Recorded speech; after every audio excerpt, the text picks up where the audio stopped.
I am 3,000 feet above West Wales, travelling at 100 miles per hour, and the views are spectacular. Over there is the deep blue of Cardigan Bay, and over there is the rolling Welsh countryside, stretching like a patchwork right out into the horizon. The reason I'm up here is extraordinary. The recent heat wave that we've been experiencing this summer has revealed something incredible in the ground that can only be seen from the air. Markings, some of them thousands of years old, that can tell us all about our ancient history. My name is Will Millard. I'm a writer and explorer. Wales is my home and I love it. Just walk across here, is it, mate? I'm going on a road trip along the length and breadth of the country to discover its hidden secrets, starting in the north and working my way south. Goodness me, look at this! I'll be exploring natural wonders hidden beneath the landscape. Oh, you're joking! Forgotten buildings who tell us who we were. There are booby traps everywhere. And modern marvels of engineering who tell us what we might become. What a view this is. Not even at the top yet either. It's going to be uncomfortable. I feel the pressure in the small of my back. Exhilarating. Woohoo! And dangerous. Tell you what, this place is an absolute death trap. If you think you know this country, then think again. The most beautiful natural place I've ever been in my life.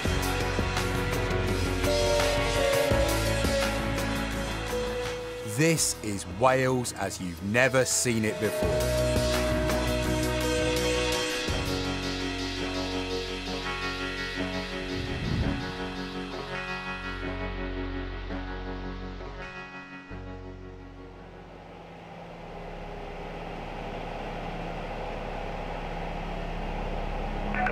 Identified traffic service. For me, when I look at this landscape, I can't help but be struck at just how intensively farmed this area is. Intensive agriculture only really started in this region in the Bronze Age, a fraction of human history. But of course today, it's farmed on an industrial scale. We have changed this landscape almost beyond recognition. The driest summer in decades has parched that farmland, revealing ghostly outlines of archaeological sites hidden for years. The only way to see them is from the air. Local pilot Eric Griffiths is taking me to some of these ancient sites. Before the rain returns, the grass grows back and they are lost again. The remnants of the locations are much more fertile than the surrounding soil. So when you get a particularly dry period, everything around the ditch gets parched, but the ditch itself is more fertile, and so it shows up and it contrasts against the barren land that surrounds it. So we're really lucky then, Eric, because obviously we haven't had a summer like this in decades. Yes, I think everybody's harking back to the summer of 1976. As modesty dictates that I can't say whether I remember it or not, otherwise I'll be giving away my age. But apparently it was a very warm summer which lasted a long time. These rare weather conditions are turning up more and more ancient markings every day, but you need to know what you're looking for. Guys, it's so difficult. Oh, there it is. Got it. Right there. That down there is a medieval location from Norman Motte and Bailey Castle. This is so special. The motte is actually the mound itself. What you can see there, that darker patch, is where the ditch was, leading out to a courtyard and buildings which were known as the Bailey. The Normans came here from France in 1066 and they built Motte and Bailey castles right across the United Kingdom and right here in Wales. The sketches of ancient forts, castles, farms, monuments and villas can be seen in the ground of crops and fields all over Wales. The west is ideal as there is so much farmland, but you need an eagle eye to spot them. There it is down there. 4,500 years ago that was built. It's an ancient Bronze Age burial mound. Extraordinary to think that over 4,000 years ago somebody will have dug that trench, and that is why we can see it today just in these conditions. So rare to be able to have this unique opportunity. What's fascinating too is that 1,500 years ago, archaeologists now believe that a square in the middle was used as one of the early sites of Christian burial, literally one of the earliest in Wales, and that has only just been discovered. These markings are a great example of how Wales is rich in history, but a lot of it can be hidden. Some of it forgotten and neglected. But if you know where to look, you'll find a wealth of treasures, ones that are worth preserving. In this episode, I'm going to be uncovering some of those secrets in the mid and west of Wales, and I'm starting in the Cambrian Mountains. Concealed within the side of a valley is the Cwm Ystwyth mine. There's been mining for copper and lead here since 1600 BC, right up until the 20th century. Inside the mountain are miles of tunnels that reveal the history of the place. Current owner Roy Fellows is going to show me around. Right, this is where we're going. It's a long cross cut, goes right into the mountain and cuts the main loads of the Cwm Ystwyth mines. Looks like it's a bit of a squeeze, Roy. I can Yes, see it a is. much smaller pipe down there. It's a bit of a squeeze, yes, but this is the nature of mine exploration. Right. Okay. Sounds good. Wow, here we go. The tight entrance is only the first of many obstacles. Blimey. Roy, this is a hell of a hobby. The mine is a labyrinth of tunnels with collapsing roofs and hidden drops. Wow. Look at this. People have been mining lead and silver here for thousands of years. The tunnels are on 6 levels, some blasted by dynamite, others cut with picks. How long is this tunnel? It goes for hundreds of metres into the mountainside. Wow. Yep.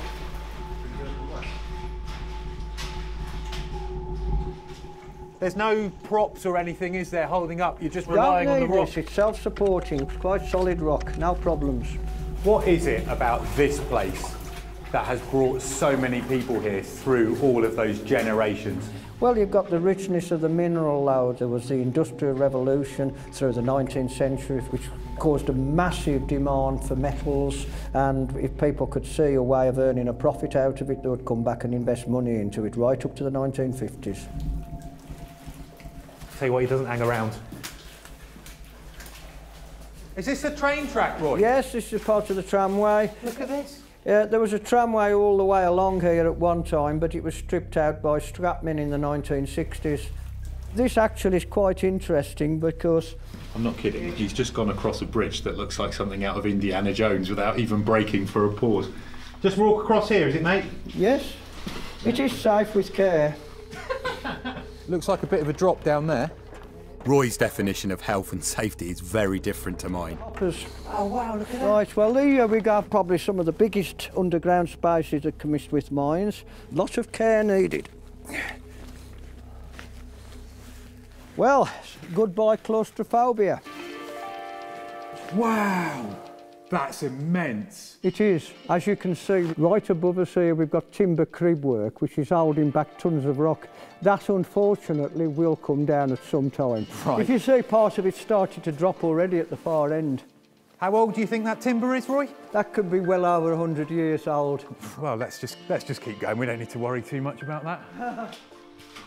Roy is the chairman of the Cambrian Mine Trust that look after these ancient mines. He's done a lot of work on his own to make sections safe for passage. He's 73. We're talking 12-foot RSJ spans here, which are quite heavy. It's all concrete now, that's not going to go anywhere. The situation in the past with this pig was what we called hanging death. Right, hanging death, a colloquial expression for timbers which are actually rotten and hanging, supporting God knows how many tons of rock about to come down on your head at any time. We're about a kilometre inside, and we've arrived at one of the main skipways from the early 1900s. Oh wow, look at that, that's a huge cavity.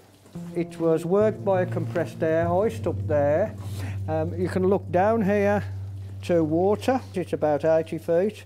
The thing is, you have so much reserves underground, but then you're faced with the logistics of getting it to the mill and to grass. Because it's not just about digging it, it's about getting it out again. About getting it out. Yeah. Various methods were tried, poured in metal buckets called kibbles. Cages were another way. Vertical shafts were sunk. Men were raised and lowered in cages. Did they ever have horses down there? Oh yes, horses were used. Later years, electric locomotives.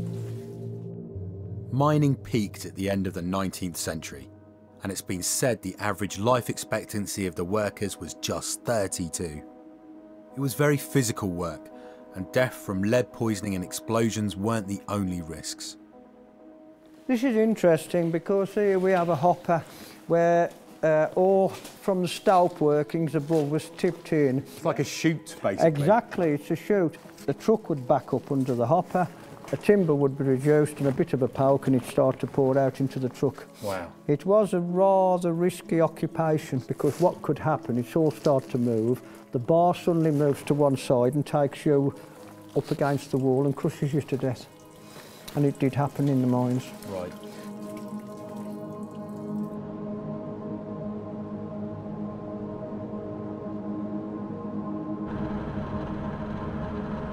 What a man Roy Fellows is. It takes people like him to preserve the memory of the people that have mined in that place for thousands of years, generation after generation. Not just working their entire lives, but, you know, lest we forget, people gave their lives down there as well. Extraordinary. Leaving the Cambrian Mountains, I'm heading south to one of the world's deepest natural harbours, where I've been told there is an incredible piece of Victorian military history. It's off the coast of Milford Haven on a private island. It's pretty tricky to get to, which is why it's been almost forgotten. Roger Thomas is a conflict archaeologist from the local area, and he tells me in the 1850s the Milford Haven waterway was one of Britain's most important naval harbours. The great advantage of this river is that it's so large you can bring a whole fleet in. But if you're going to do that, your defence needs to be formidable, doesn't it? That's the point. It was thought the French were planning an attack, so several forts were built to protect these waters. And we're going to see the most impressive, Stack Rock.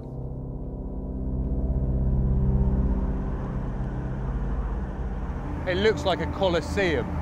It's It definitely does, got yeah, that kind of feel, battle feel to it, hasn't it? There's no easy way to get on the island. We've had to hire a fishing boat to get out here and then use a smaller rib to negotiate the rocks to dock at the old quay.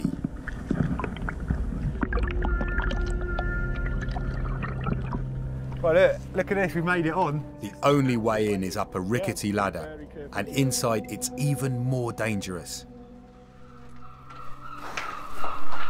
Tell you what, this place is an absolute death trap. Look at this over here. Wouldn't fancy plummeting down there.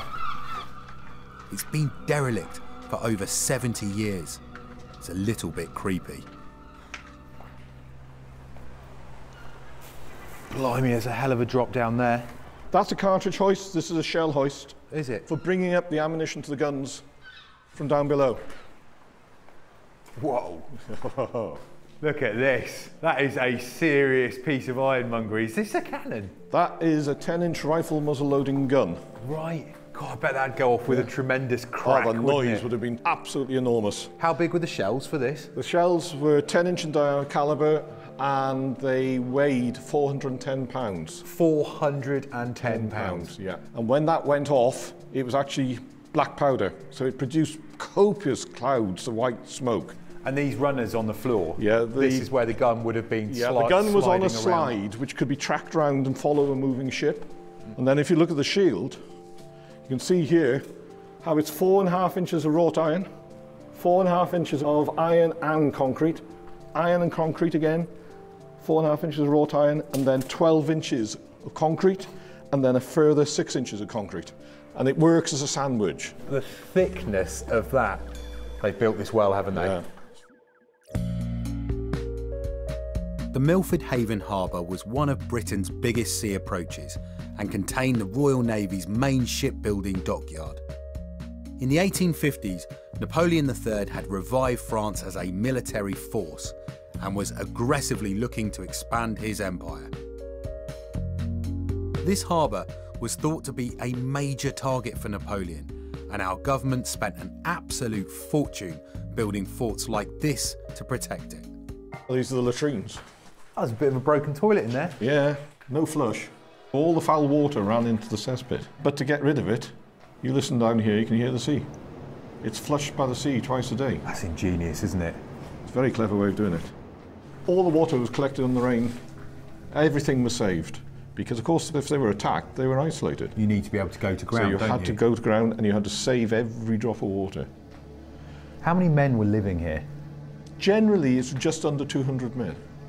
I imagine it got a bit intense. I would have thought so. And discipline was important, and actually finding activities and training all the time to keep them occupied. Because obviously you couldn't allow them to get bored.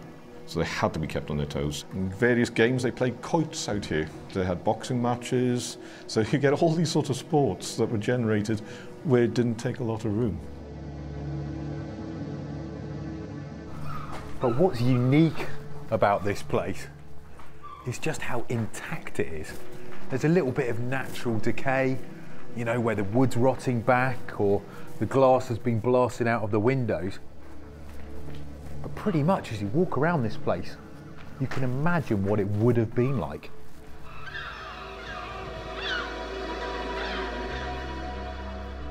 On the roof were cannons that could fire armour-piercing shells up to 3 miles away. Such was the importance of this harbour.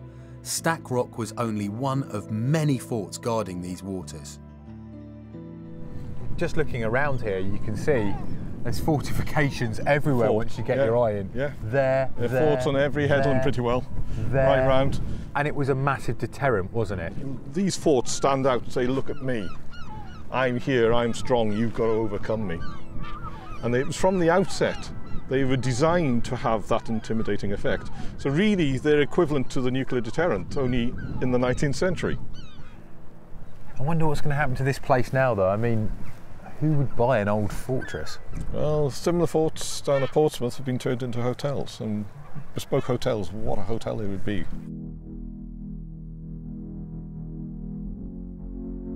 A hotel here would certainly have stunning views, but the entire Pembrokeshire coastline has some of the best the UK has to offer. It's full of gorgeous coves that contain hidden gems, such as St Govan's Chapel, a tiny church concealed in a cliff face supposedly built by a 6th century priest.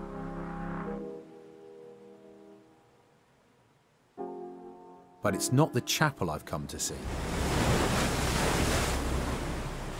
Just a stone's throw away is a cave that's also named after the hermit saint. Crazy. Well, climbing expert Vasey Bramley tells me it's extremely tricky to access, but once inside, he promises me it will be a religious experience. So we come down the cliff face that we've got behind us. Yeah. Abseil down the sea cliff, stopping in the right place, and then we have to swing in to the cave entrance. Sounds great, Vasey, but I almost wish I hadn't seen it. Right, come on then. Yeah, let's crack on. Definitely. Got plenty of kit to get out. Right. Looks like there's some serious climbing to do. I'm feeling nervous. After kitting up, we head to the cliff edge. I've got the GoPros on, Vasey, look at this. All my little cameras. All kitted up. First, I've got to climb down a sheer cliff face. cool. This is mad, absolutely mad. And there's Vaisey's head popping up from absolutely nowhere. Here we go. Next, it's an abseil down to the cave. Cool. When you're ready, rock and roll, mate. Wow. Here we go. Once I've lowered myself to the entrance, I've got to swing in whilst dangling 60 feet above the rocks and crashing sea. We're over. Woohoo! Mate! Brilliant location. What a place this is. Look at that cave mouth. We're in. Good one. We're in. Without these ropes, without all of this gear, the harnesses, there's just no way you could get in here. It's real exploration. Not many people have been in here, have they, Vaisey? So many people have looked for it and never found the entrance. It's not something you can stumble upon by accident. Not at all. And that definitely makes it a special place. The cave entrance wasn't discovered until 1966, but people have been here before, thousands of years ago, when the sea was miles away from here. Originally, these would have been storage places or shelters for early Bronze Age, Neolithic farmers and fishermen. Really? How do you know that? There's several Bronze Age burial mounds that are up on the cliff face around us here, and one of the skeletons that has been examined at the Museum of Wales, they found he had wear marks on his bones across his shoulder, and he had a weak opposite thigh and pelvis. And they reckon that was caused from years and years of dragging heavy fishing nets up the gravel banks here. Amazing. Look at that. This is not a place you want to slip. From here we can leave the ropes behind us and we're going to enter the most delicate part of the cave. A little bit of crawling, a couple of twists, a couple of bends. Is this it here, Vaisey? Wow, that really is a letterbox. Okay, cool. All right, mate, I'm going in.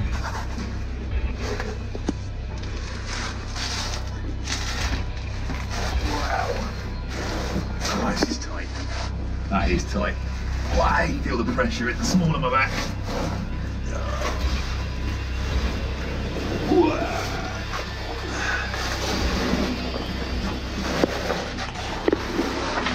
Shouldn't have had so many pies. I'm in.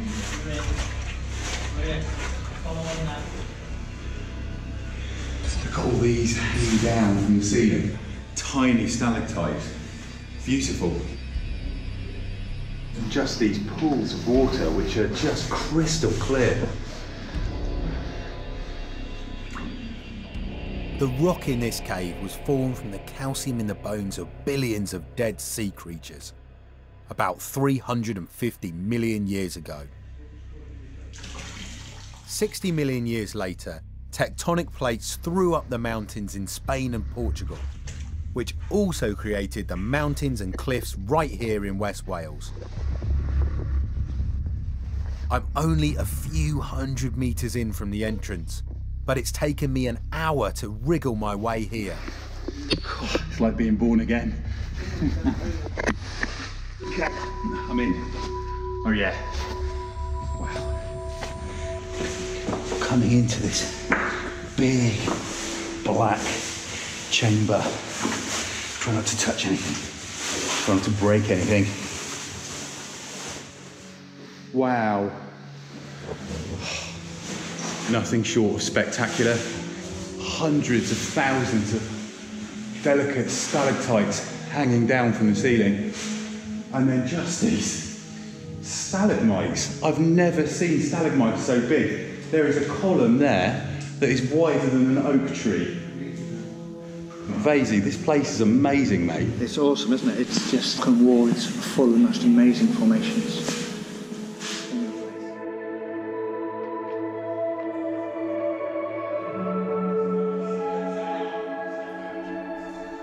We've lit this cave up now and it is just magical. As a caver, Vaisey, how does it make you feel being stood in a room like this? That's why you do it, to come to places like this. You have years and years and years of exploring beautiful places, but then to come to the exceptional places like this, it's one of those places that has to be seen. There's stalactites covering the ceiling here, and the biggest stalagmites I've ever seen in my life.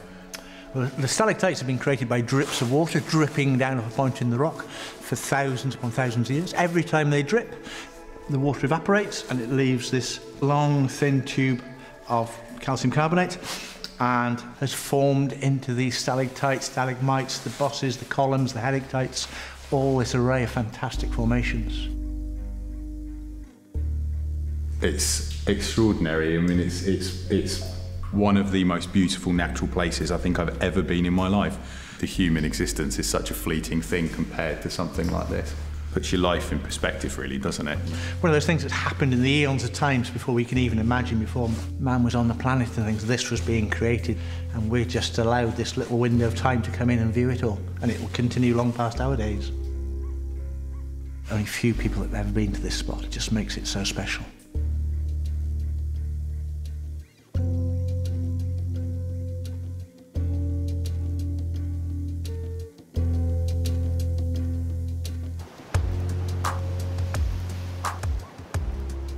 Stunning, absolutely stunning.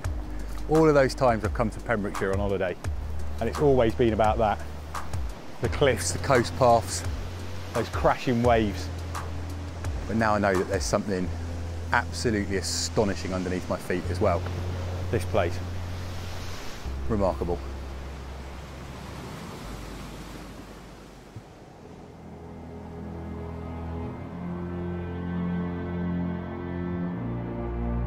West Wales isn't known just for its spectacular scenery. For hundreds of years, there's been heavy industry here too. I'm driving towards the Lucca Estuary, which used to be one of the busiest shipping routes in Britain. By the mid-19th century, West Wales was dominating world tinplate production, and the ports and docks of the Llanelli area were busy exporting goods. But the seas around here are dangerous, and so an icon of Victorian engineering was built, the Whitford Lighthouse.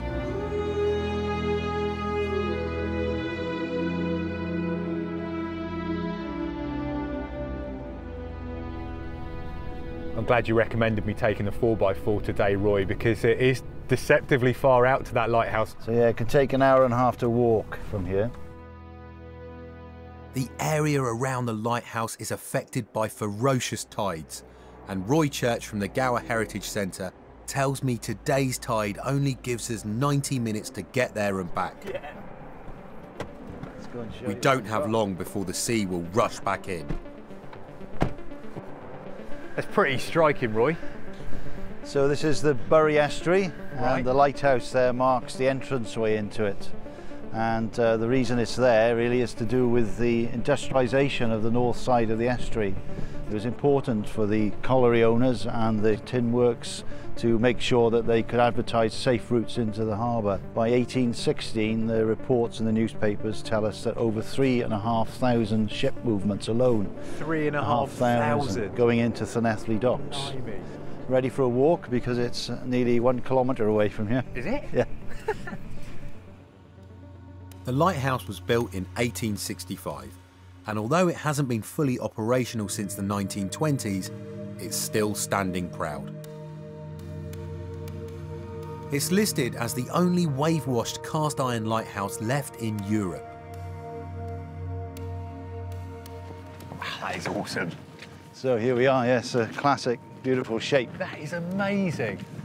How high is it? Well, it's 44 foot to the top. 44 foot. And what about underneath? Yes, believe they went down 100 foot underneath the structure until they hit some rock. So that's 2.5 times again. It's one of the reasons 150 years later it's still standing proud in the landscape here. Right. Making the concrete for the initial base must have taken the time. That's because it all have to be mixed by hand. It's all made from precast panels. Everything would have been brought out here in kit form. And you can see it's all bolted together. Yeah. There's over 2,500 bolts and 59 tons of cast iron panels. 59 tons. In the 19th century, the lighthouse was manned all year round. It must have been terrifying to live on it in the winter months, especially as the waves would crash over its top during storms. The keepers complained it swayed in high winds. What am I looking at there? It looks like almost like a porthole or something? It is a window into the living accommodation. That's where you'd stay. You'd have your hammock and maybe your coffee pot going in your stove. And that's where you'd sleep and spend your time. Well, funnily enough, Roy, the plan was to actually try and climb up there, but our technical team came down yesterday and they did a little bit of rope access and they decided that it was far too dangerous.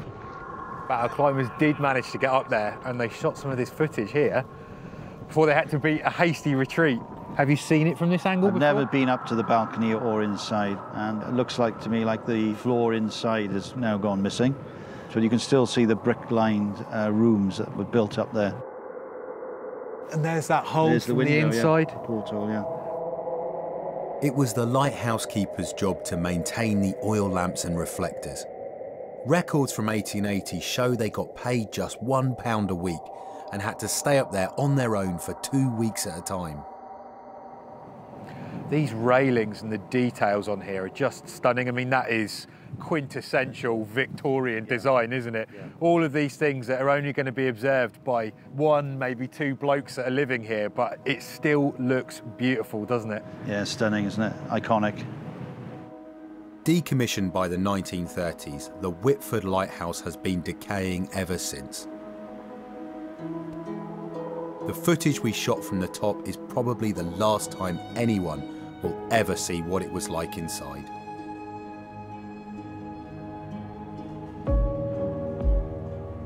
Lighthouse or not, this stretch of coastline has always been extremely dangerous for sailing. On the other side of the estuary, the waves hide treacherous sandbanks. Ships have been wrecking here for hundreds of years. The sands are shifting all the time, but local ranger Emir Richards knows the location of some ghostly remains. Oh, this one's in a bit of a sorry state, Emir. Yeah, it is a bit. Looks like a whale's jawbone lying down there. Do you know much about it? So this is probably mid to late 1800s was when the boat was built. Wow. Because we've had a bit of research done on the timbers. So how did these boats end up here, though? Because obviously something's gone wrong, hasn't it? Yeah, it's no navigational error. Their sails being torn to shreds by the strong gales coming off the Atlantic.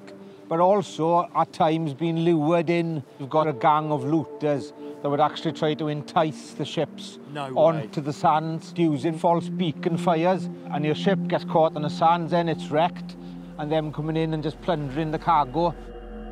There's a story of the Goir Bwyell Bach, so the men with the little hatchets. And the reason the hatchets were special was they had like a claw hammer and a little hatchet, and the main reason for that was to actually chop off the fingers of the victims, you know, to get the rings and things off the fingers, you know, and literally taking what they want, breaking into the casks of brandy and fine wine, you know, quite a savage time.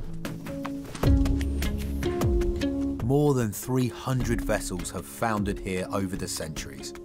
I just love the fact that underneath this 7-mile-long beach is this wealth of maritime history, with little hints of it poking up through the sand.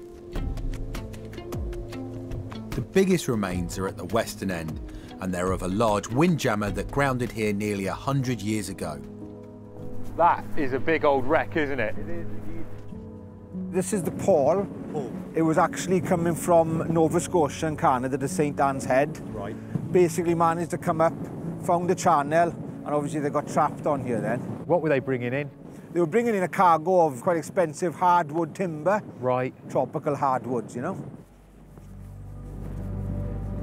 I mean, this is a seriously substantial ship, but it's been smashed to bits, hasn't it? The Paul held a cargo of 1.5 tons. She was only in service for 5 years before she wrecked here in 1925 with a crew of 12. Did anyone lose their lives? Luckily nobody did in this wreck, but the cargo, well, that's another story altogether. Many of the houses have got some very expensive tropical hardwood, and there was a few garden sheds that were very well built along these hamlets at Llansaint and Kirweli. Since the decline of the coal and tin plate industry in the 20th century, the ships stopped coming. These wrecks are like the skeletons of Wales's industrial past. That industrial heritage is what made this area. You know, we spread tin plates, saucepans across the world. You know, it's a fantastic heritage that we've got along this coastline, and it needs to be told.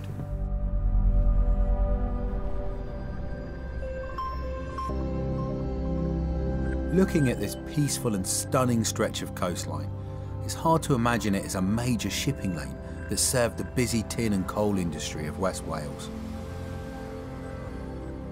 Just over the dunes of the beach, it's a similar story with Pembrey Country Park. Today, it's a local beauty spot. But 100 years ago, this 800-acre site would have been a noisy hotbed of industrial activity.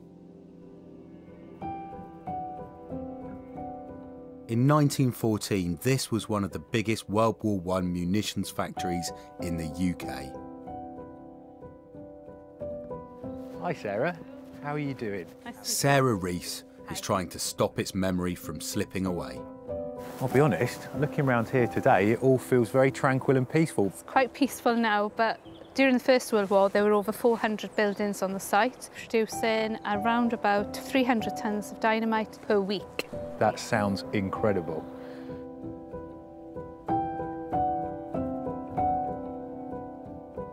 As well as TNT, this site was making 25 tons of cordite a week. The explosive was used in everything from rifle bullets to heavy artillery shells. It was a complicated manufacturing process that required a large network of buildings and tunnels. The brickwork in here is It pretty is fantastic. incredible, isn't it? So yes. For World War I would have had no idea. It's lasted really well. You can really see the curve on Yeah. that. What's that about? The curve is there so that if an explosion happens inside, then it wouldn't be able to force its way all the way out, so it's a bit of a safety feature. What about the people inside? Yes, unfortunately, that's the end for them. Really? Yes. Blimey. Can we go inside and have a look? Great stuff. It's starting to open out a little bit here. What am I looking at?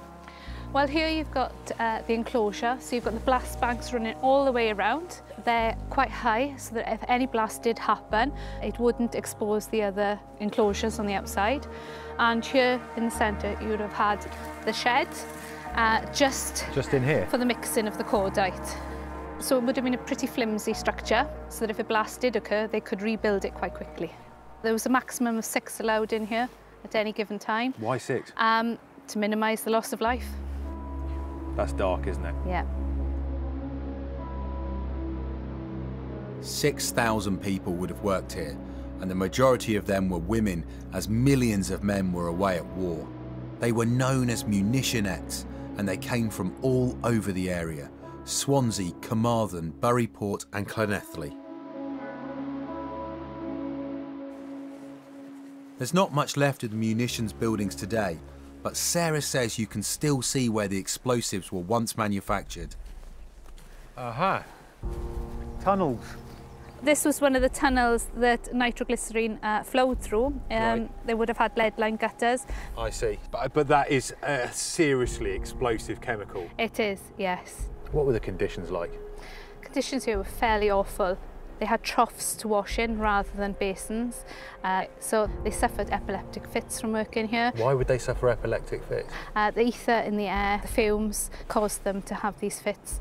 A diary from the time told us that 15 to 20 girls every evening suffered from fits, and they only had 3 hospital beds to accommodate them. Their skin also turned yellow, working with the cordite and the TNT. Yeah, their hair tinted green. They suffered from anemia. Why did they put up with it? For these women, for a lot of them, it was the first time that they were earning. This was a great move for them. They were able to support their families while husbands, fathers were away at the war. It was hard, dangerous work, and it wasn't just horrific side effects the women had to worry about. In July 1917, there was a massive explosion here, and 4 men and 2 women died. And it was the 2 women who had a massive funeral in Swansea. 18-year-old Mary Watson and 19-year-old Mildred Owen died at the site here. They were kids. That's so young. They were, yes. And they weren't the only 2 women to die here. The following year, another 3 women died when they were disassembling an 18-pound shell. After the war ended in 1918, the explosive manufacturing stopped, but restarted when World War II broke out. Thousands worked here, and once again, many were killed in the factories.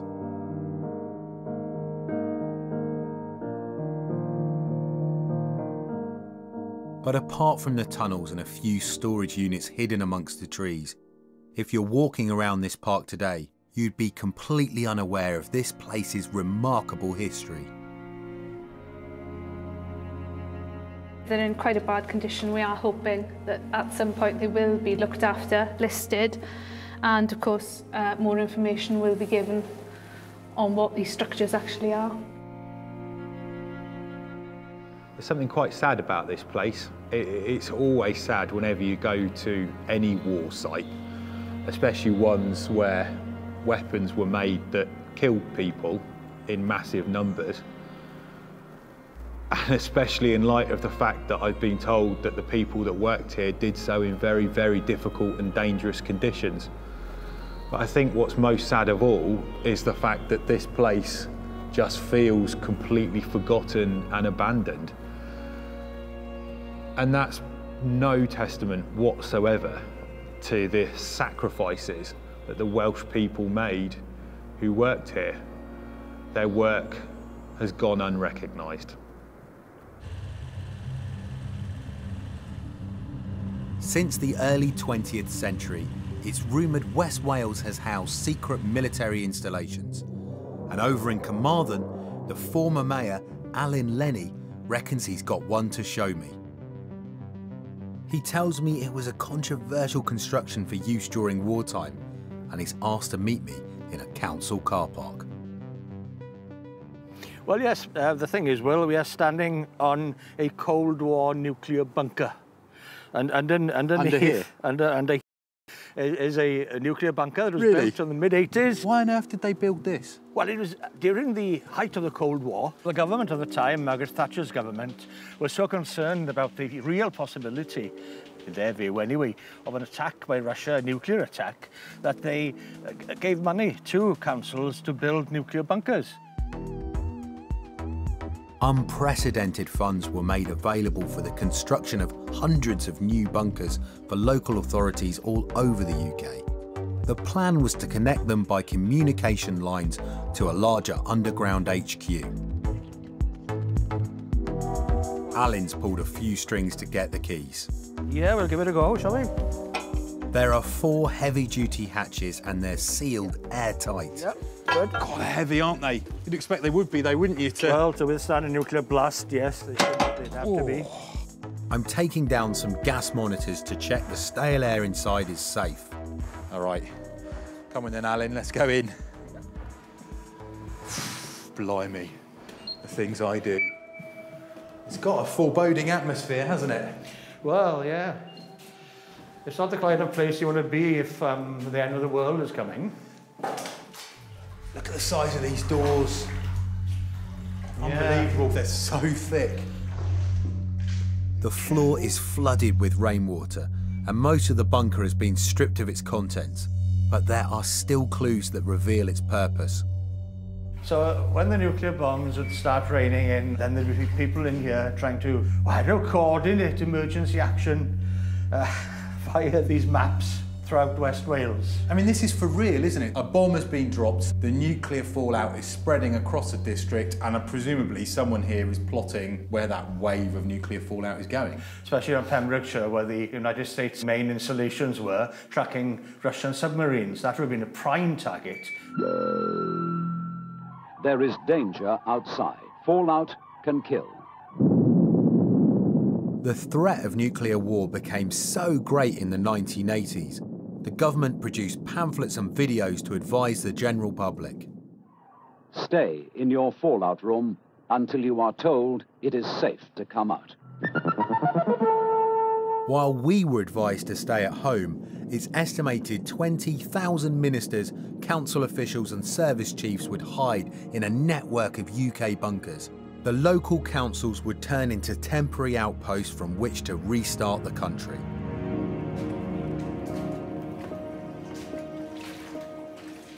It's much larger than what I remember it to be when I was down here last. It's much larger than I was expecting it. It's mad to think that we're just underneath the car park in Carmarthen. Yes, that's right. There are air filters, a bathroom and even a kitchen. Will you do the washing up? Oh, there's still some in there, mate. Look at that. Yeah. Any drawers, anything in there? The bunker was supposed to cost £400,000, the equivalent to 1.2 million today, but the building work didn't go to plan. The bunker was way over budget because of the demonstrations that were held here. It was occupied by anti-nuclear demonstrators. Really, they were in here? Oh yes, they were in here for quite a while, but there was no roof on it at that time, of course. They were protesting against Margaret Thatcher's nuclear bunker policy of giving money to councils to build the bunker. Because it's sending out the wrong message, isn't it? It's yes, saying we're going to defend ourselves from nuclear attack as opposed to try and pacify the aggressors, I suppose. People were climbing over the barbed wire using sacks, and then you had the security guards dragging them out, and it got quite lively, shall we say, at that time. Nuclear war is the building of a nuclear bunker. The scale of the demonstrations grew after the people who had been occupying the bunkers were evicted. The site was sealed off and there were security guards here all the time. And then one Easter bank holiday, thousands of demonstrators, CND demonstrators, turned up here and formed a human chain right around the block, and Carmarthen became the focus of CND activity in the UK. The construction was eventually completed, but obviously it was never used. It's lain empty for the last 30 years, and it's only been opened a handful of times. I suppose it's a nuclear history that you wouldn't expect from rural West Wales. No, because it belonged to a certain period. If people came here and saw this bunker and saw how horrible it would be to live underground for 1, 2 or 3 years or however, knowing that everything around here would have been flattened, everything would be black, there'd be a nuclear winter, nothing would be growing. I mean, just thinking about that is enough to make people say, well, we must do everything we can to avoid that kind of nuclear war. Carmarthen's nuclear bunker is a fascinating piece of modern history. But although it's slowly decaying away, it's not a place many people would want to preserve.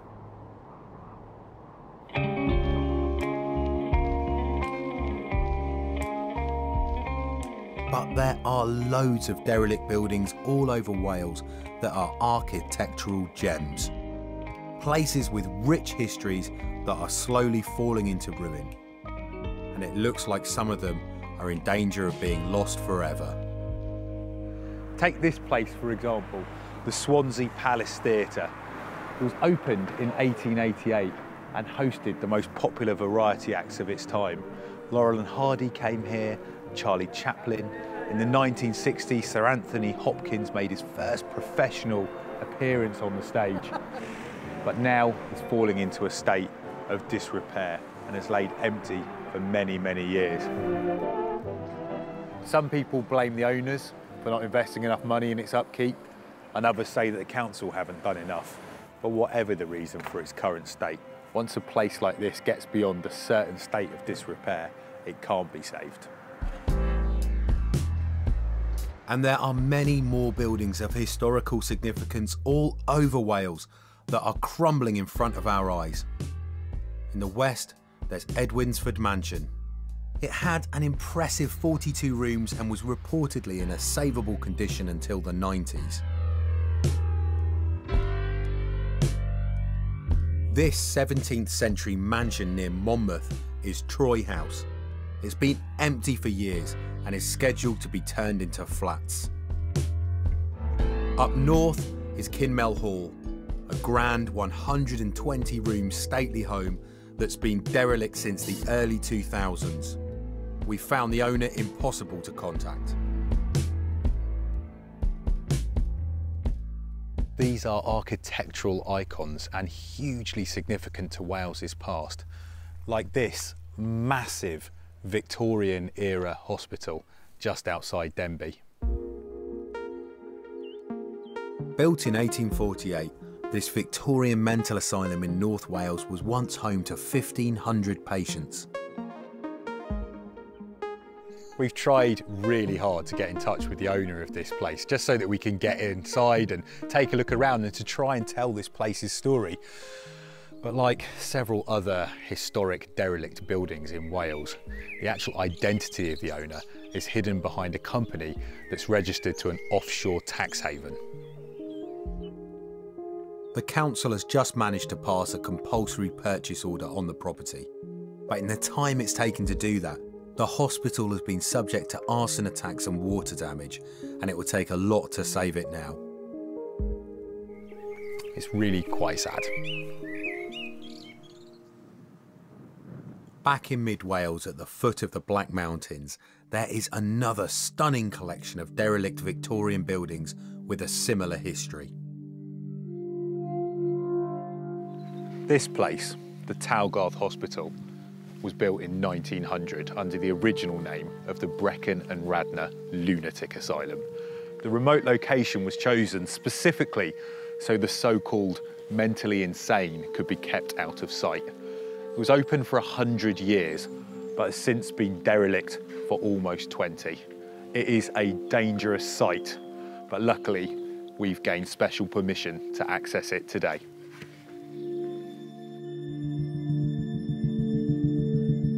Later renamed the Mid Wales Hospital, it was designed to be self-sufficient.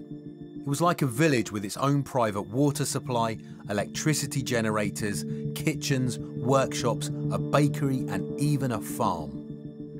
Is this bringing back memories? Many memories, yeah. Yes. Brothers Bill and Brian are now in their 80s, but spent most of their lives at Talgarth. That was the main entrance to the main stores there. Okay. Where everything was delivered. They were born in the hospital wing and grew up on site as their parents worked at the asylum. When they were old enough, they were taken on as nurses and spent nearly 4 decades employed here. What sort of people were you looking after? Schizophrenics and manic depressives. Or everything that came through, from, you know. From the lowest grade to high grade. You know, some would be deformed and mentally deficient. And they were so manic that these cells or rooms were all padded, floor, walls, and also at that time they had a strong suit for patients that kept ripping their clothes off or picking them apart and things, and they would be put in that suit. Back when Bill and Brian first started work, knowledge of mental health was limited. Treatment to alleviate mental disorders was experimental and extreme. Leucotomies involved severing the frontal lobes by inserting a scalpel into the brain through the eye socket. How did you guys feel witnessing that? You got used to it. Part and parcel of the job. Yeah. And I imagine with the amount of time you spent down here, you probably got quite friendly with a lot of the patients. Oh, we were family to some of them. I can remember one patient, he came in when he was 17 and he was in his 90s. He'd spent 70 years here. Well, he knew no family. We were all his family. By the mid-1950s, 150,000 patients were hidden away in Victorian institutions like Talgarth. But as time went by, attitudes changed, and there was a more relaxed environment. The patients were also part of the community. They went shopping in Talgarth, they went to the pubs, everybody accepted them. Did, yeah. And if a patient did sort of play up, somebody in Talgarth would phone and we'd go down and fetch them, you know. Yeah. And it wasn't a problem? No. It was such a wonderful place to work, and to see it like this now is heartbreaking, really. Talgarth has been empty for decades. It's now an extremely dangerous place and way too risky for Brian and Bill to enter. But it might be the last chance to take a look around, so I'm getting kitted up and going in.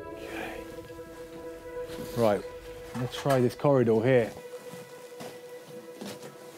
Be careful under the foot, very easy to tread on a nail. You can see here, there's just things just crashing through the ceiling tiles have come down. I certainly wouldn't like to be here on my own, and I certainly wouldn't like to come here in the dark. Not very pleasant at all. This is the male wing where their hospital beds were. These rooms here are particularly cramped. This is interesting. There's a set of shutters here. I can remember Bill was saying that actually they would close those shutters and the only light available to the patients was actually through those ventilation holes you can see. Back in the early 1900s, some patients were left in isolation for reasons that would shock us today. Postnatal depression, alcoholism, senile dementia, and even infidelity. Sometimes they were just unwanted, dumped here because they couldn't cope in society. At its peak, Talgarth housed nearly 500 patients. Exploring the corridors and passageways, you really get a sense of that size. But now it's empty. There's something pretty creepy about being in these derelict buildings in the middle of nowhere. Blimey. There's bits of this hospital that, to be quite honest, give me a serious case of the willies. Not very pleasant at all. I don't like it here. I think I'm going to get out. Though presumably well-intentioned, many Victorian treatments were brutal. But they did have progressive ideas too. Asylums were encouraged to provide nutritional food, so Talgarth grew its own vegetables and fruit. There were exercise areas, workshops, and, as Brian and Bill told me, entertainment was key to their rehabilitation. So this is the entertainment hall here, is it? On a Saturday night, you had top entertainment, such as Ronnie and Ryan. Ronnie and Ryan. They come there, so they were great entertainers. Max Boyce, he was there several times.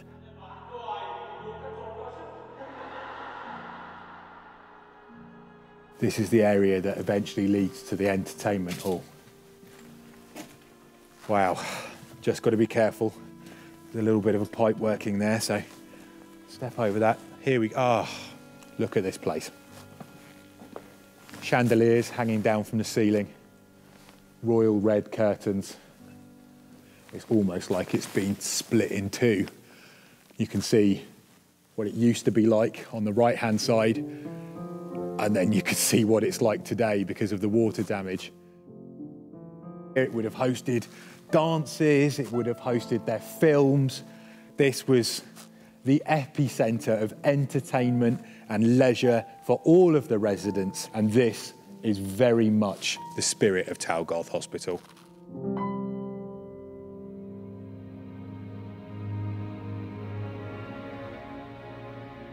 The hospital now seems beyond repair. Slate from the roofs has been stolen and water damage has wrecked the buildings. It would cost millions to restore. It's a dilemma posed all over Wales. What buildings do we save and why? These are tough economic times and you can't save everything. How do we decide what's important? How do you choose what to keep and what to lose?